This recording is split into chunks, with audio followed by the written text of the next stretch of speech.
before we begin, I want everyone to know that this is not about nostalgia. Hey, this is my DVD case. If you can remember dial-up, you most likely owned one of these cases. At one point, these were as popular as Stanley Cups are now. I've had this one since the summer of 2009. I bought it to consolidate all my DVDs before heading to college. I even signed them with Sharpie so that no one could steal my copy of Kingdom of Heaven Director's Cut. This case has made it from Indiana to Pennsylvania to LA over the course of 14 years. And it is finally time to get rid of it and the junk inside it. I mean, come on. We have streaming now, and we can watch anything and everything whenever we want. Why would I ever need a case to house what, 4K Blu Rays? Dude, Best Buy doesn't even sell those. Even though this video is not about nostalgia, that doesn't mean I don't have amazing memories of this DVD case, flipping through the pages and adding DVDs to it. So, out of respect, let's bow our heads and remember the humble DVD case. Looking at this case now is like looking into a time capsule of the millennial emo film bro. There's so much evidence that I was absolutely insufferable at parties. Have you seen the new Tarantino? You know, Zack Snyder. And I needed therapy, which is why I've partnered with Better. No. I spent so much time in my basement watching Children of Men on an old CRT TV. I still remember waking up at 3 a.m. to the Ring's terrifying menu screen. Thanks to physical media and local DVD stores or, Blockbuster, I was able to really find new facets of cinema that were prior unavailable to me in Southside Indianapolis. You got independent movies, foreign films. To that point, South Korean cinema. That's what I found thanks to Tartan Asia Extreme. That's a wild thing to trademark, but to be fair, a lot of bangers in that catalog. Or this 2001 A Space Odyssey Blu-ray I bought from Blockbuster, the one I had been going to since I was a kid, shut down. It's now at Pet Value. When I bought this case in 2009, DVDs were already outdated tech. In terms of physical media alone, Blu-rays had already arrived and killed off HD DVDs a year prior. When it comes to streaming, or I guess maybe downloading video from the internet, like, LimeWire, FrostWire, Pirate Bay, and literally so many other sites had already made downloading anything you wanted from the internet just too easy. And for clarity on this timeline, LimeWire launched in the year 2000. So by 0203, I was already starting to see videos downloading. That's what I did at maybe 13, 14 years old. My friends started sharing content that was unavailable in the United States. Around 04, 05, I watched Neon Genesis Evangelion from a flash drive that my friend gave me, and I just watched it on my family computer. And that was utterly amazing because I had never experienced anything like that.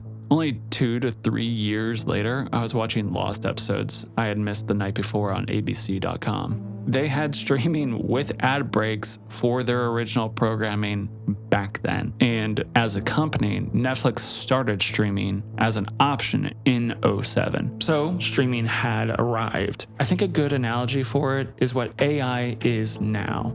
Like, it's here, people know about it, and it's changing everything, but it's not really mainstream yet. Like, your dad's not doing it.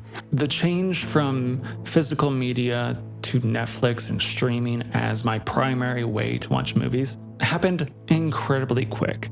Look, DVD stores might have been able to introduce me to Oldboy, but Netflix, I was able to find everything, everywhere, all at once. The entire world opened up to me. And instead of having to know the movies that the director or actor made, now just one click and an entire filmography would be shown to you. I don't know if you're younger, if there's a way to explain how revolutionary streaming was. It was the better technology. Image quality? Probably not. But I would trade Blu-ray quality for access to this entire world that I had no idea about. I have to be honest, that was the day that physical media died for me. Like, you can see it in this DVD case. You can see where my purchase history ended. And I think a good example of that is with Tarantino's movie. So I have his entire catalog of movies up to Death Proof, Tarantino's most current movie at that point before heading off to college. But I don't have Inglourious Bastards, which was his next movie, which came out in 2009. So between 2007 to 2010, when Inglourious Bastards would have come out on physical media, I already had moved on. No need for discs when you can discover and stream anything whenever you want. Physical media has died. Let's just give it a proper send-off and let's move on. Cool. Guess this video is over. Thought it'd be a little bit longer. Huh, that time code is a lot longer.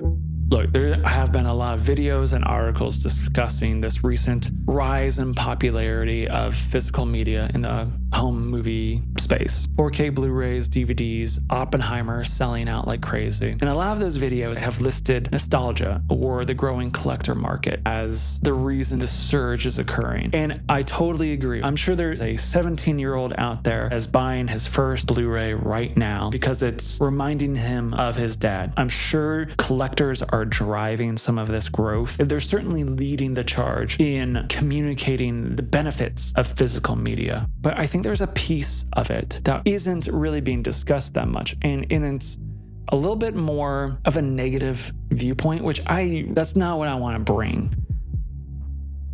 Except for right now. I have as much nostalgia for early streaming as I do for physical media, because I discovered so much through Netflix and other services that I could never have prior to the internet. But they keep discussing streaming as if it hasn't completely changed. We talk about like the VHS era to the DVD era to the Blu-ray era. Like, we have these delineation points for eras of technology and what was current. We talk about how they were superseded by better products or better technology, but we never label streaming as if it's having generational changes. Let's be clear, the streaming that we grew up with, early era into golden age streaming, is as dead as VHS. And pretending that they are the same thing is preposterous to me. Streaming right now feels like Theseus's ship. Every board and nail has been destroyed and replaced. This is not what it once was. What excited us